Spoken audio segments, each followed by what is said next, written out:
اور میں نے ملکہ برطانیہ کے محل میں دیکھا، اس کے تاج میں، ان کے محل میں عجائب گھر بنا ہوا ہے، تو ان کے تاج میں لگا ہوا تھا کوہ نور، لیکن اب اس کی وہ شان و شوکت نہیں رہی، چونکہ کاٹ کے تاج میں لگایا اور پھر 3 ٹکڑے کر کے آگے ایک پٹی میں رکھا ہوا تھا۔ یہ پورا جب ہیرا تھا تو دیوگری جنوبی ہند کی ایک ریاست تھی، اسے علاؤ الدین خلجی نے فتح کیا۔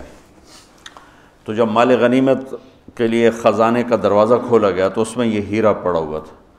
تو علاؤ الدین خلجی کے منہ سے بے ساختہ نکلا کوہ نور، یہ تو نور کا پہاڑ ہے،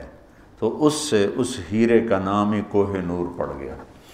تو پھر جب انگریزوں نے فتح کیا ہندوستان کو تو پھر ملکہ برطانیہ کے لیے اسے جہاز کے ذریعے سے وہاں لندن پہنچا دیا گیا۔ یہ دنیا کا سب سے بڑا ہیرا تھا، ہو سکتا ہے اب اس سے بڑے ہوں۔